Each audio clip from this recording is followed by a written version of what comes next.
Today on Law Weekly, Senior Legal Practitioner Ebun-Olu Adegboruwa sheds more light on the need to challenge illegal taxes and charges imposed on citizens. We also talk about the National Conference and some of the issues from there. The program is Law Weekly on Channels Television, and I am Shola Shiyede. Let's begin this week with a recap of some of the top legal stories in the news. Last week, Thursday, the National Judicial Council, the NJC, suspended the Chief Judge of Rivers State, Justice Peter Agumagu. The suspension took effect immediately. A statement from the Acting Director of Information in the NJC, Mr. Soji Oye, said the Council took the decision at an emergency meeting last week, Wednesday. The statement explained that Justice Agumagu's appointment was illegal as it didn't comply with the provisions of Section 271 of the 1999 Constitution, which stipulated that a state governor must appoint a chief judge on the recommendation of the NJC. The NJC stressed that it didn't recommend Justice Agumagu for appointment as the state's chief judge. Besides the suspension, Justice Agumagu is also facing dismissal as the NJC has queried him, asking him to explain why he shouldn't be dismissed as a judicial officer for failing to abide by his oath of office. Another judge in the news is Justice Gladys Olotu. An Abuja Federal High Court last week, Tuesday, granted an interim order stopping the Economic and Financial Crimes Commission, the EFCC, and others from arresting Justice Olotu, who was recently dismissed by President Goodluck Jonathan on the recommendation of the NJC. Justice Olotu was a judge of the Abuja Federal High Court before her compulsory retirement after the NJC found her guilty of misconduct. In the motion she filed before Justice Adeniyi Ademola, Justice Olotu asked the court to make an order directing the EFCC, the Independent Corrupt Practices and Other Related Offences Commission, the Inspector General of Police, the Code of Conduct Bureau, and others to refrain from inviting, interrogating, harassing, arresting and detaining her pending the hearing and determination of the substantive suit which she filed to challenge her dismissal. Justice Olotu also told the court that she has been receiving numerous threats of arrest and detention at the instance of the respondents, and that already the EFCC on March the 18th interrogated her from 10 a.m. to 4 p.m. at their office in Abuja, and thereafter directed her to return on April the 1st. She added that upon leaving the office of the EFCC, the agents of the other respondents started trailing her in a bid to arrest and detain her, and as a result, she has been avoiding her house. After hearing the ex parte motion, Justice Ademola granted the orders in her favor and adjourned hearing on the substantive matter to April the 2nd. Staying in Abuja, the Federal High Court last week Friday struck out a suit filed by some All Progressives Congress senators and members of the House of Representatives to forestall plans to declare their seats vacant as a result of their defection from the People's Democratic Party. The ayes have it. The defectors had in the suit asked the court to restrain the Senate President David Mark and the Speaker of the House of Representatives Aminu Tambuwal from conducting any proceedings aimed at declaring their seats vacant, as well as that of any other member of the PDP who intends to join another political party. In his judgment, Justice Ahmed Mohammed struck out the suit on the grounds that the PDP, which threatened to declare the defectors' seats vacant, lacked the powers to do so under the law, and as such, there was no issue for the court to determine. From Abuja, we move to Port Harcourt in Rivers State, where the High Court last week, Thursday, acquitted and discharged the majority leader of the Rivers State House of Assembly, Mr. Chidi Lloyd, over a charge of attempted murder. Justice Ledan Nyodi, who delivered the judgment, said there was nothing the court could do in the matter as the police was not willing to prosecute the case.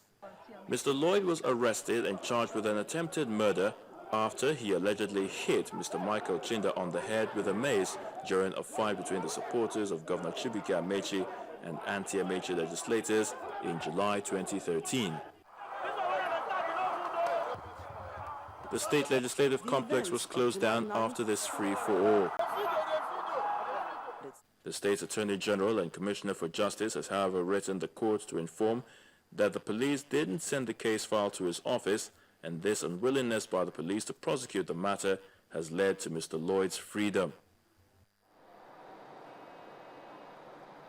And we round off in Lagos, where the Federal High Court last week Thursday nullified the collection of any toll or tariff on the Lekki-Ikoyi Bridge. In a judgment on the suit filed by the Lagos lawyer Ebun-Olu Adegboruwa, challenging the power of the Lagos state government to collect tolls on the bridge, Presiding Justice Saliu Saidu held that there is no law in Lagos state authorizing the collection of toll on the bridge by the government. In nullifying the toll collection, Justice Saidu held that the power to control the Lekki Lagoon and other federal navigable waterway resides with the federal government.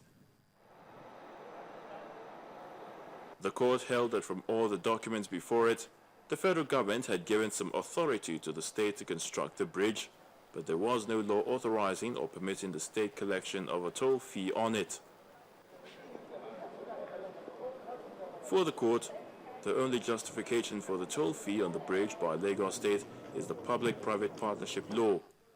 The court held that this law cannot apply to the Lekki-Ikoyi Bridge as it was built with the money of Lagos State without any private partnership involved. The Lagos State government, represented by the Attorney General and Commissioner for Justice, Mr. Adegboruwa, had said it would appeal the judgment immediately as it is naturally concerned by any development that may jeopardize the benefits accruable to the citizenry from the tolling.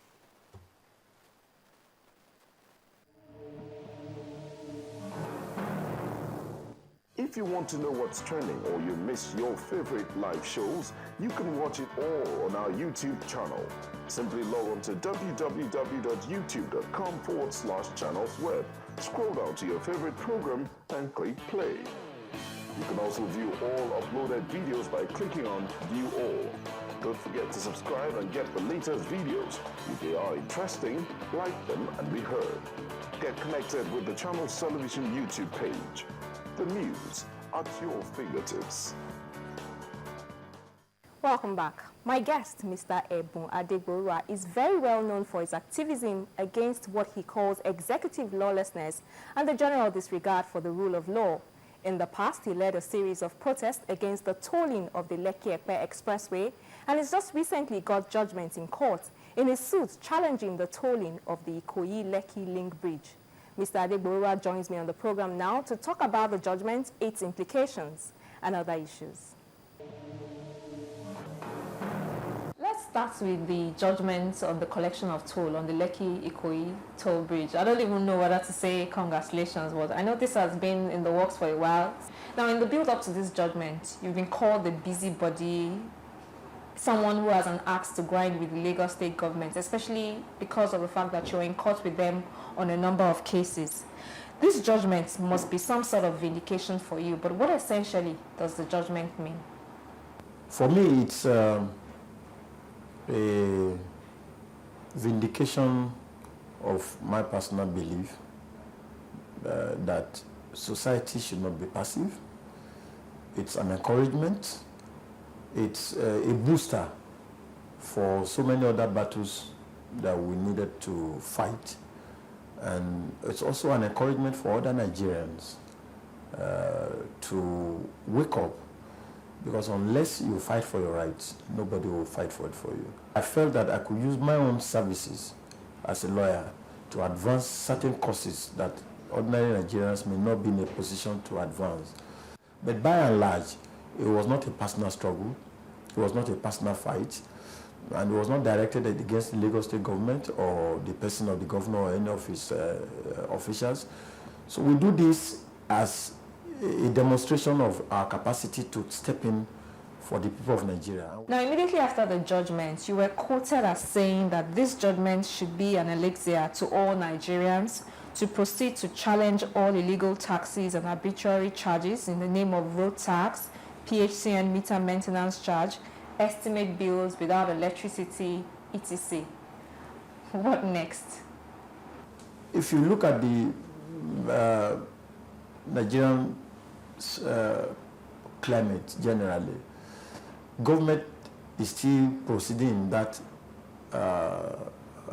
perspective of occupation that the colonialists came here with, that you have no choice but to accept what we have brought to you. That was what the British did in time to occupy us. And that mentality is still ongoing. That those who are in uniform, those who are in politics, they have this feeling that, I mean, we are privileged to have them as our leaders, and we must accept what they do.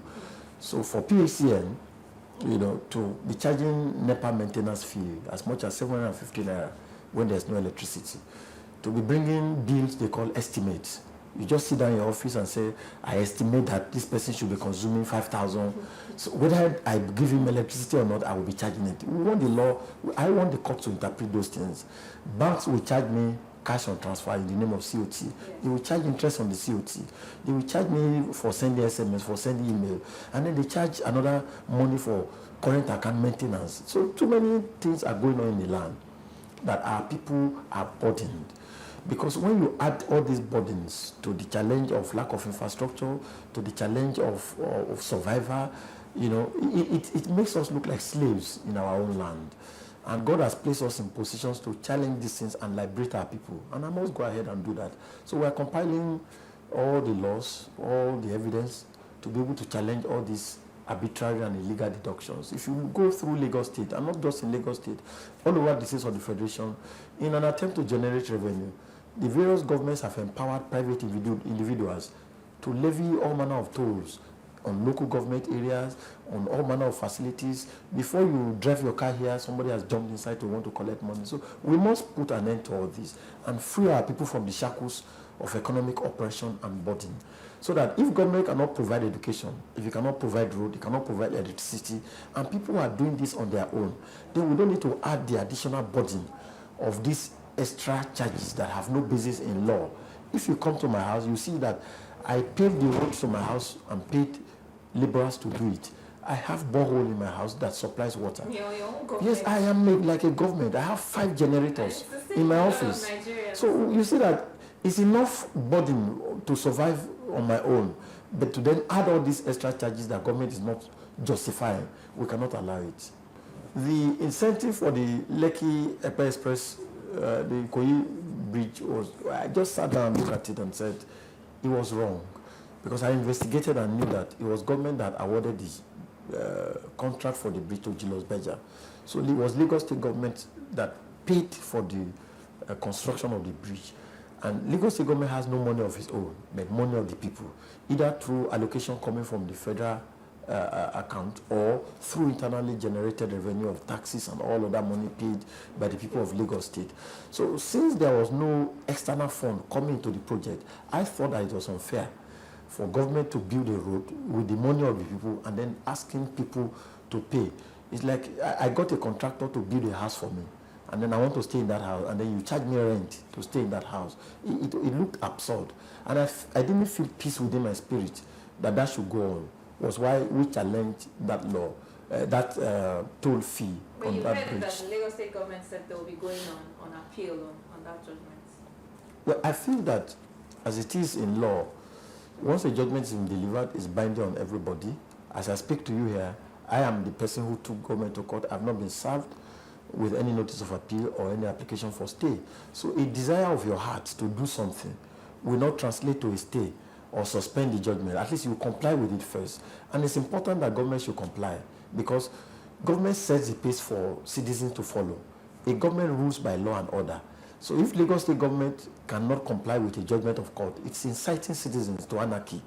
It's inciting citizens into lawlessness, so that people will begin to also use Lagos State government as precedent, as an example, to disobey other judgments of court in other cases, and it's not good for society. Government should set the pace to make people to be law-abiding and to be peaceful. So I expect that immediately after that judgment was delivered, even if government was going to appeal, at least should have given a directive to the people at the toll point to lift the barrier and allow people to use the bridge until a time when they have filed their appeal and when there is an application for stay which has been granted. And it's important in this case because, we filed this case in 2012, and I filed an application for interlocutory injunction. It was while that case was pending, on May 29, 2013, that Governor Fashola went to the bridge physically and launched the bridge and started collecting money. So the brazen nature of the affront to the judiciary by the Lagos State government cannot be tolerated in any way at all, because it was while the case was pending that toll started. And now that the toll has been nullified, it will constitute double tragedy for law and order, for the government to still disrespect the judgment of the court. I don't think that the decision by Lagos State government to appeal is an excuse, because they can as well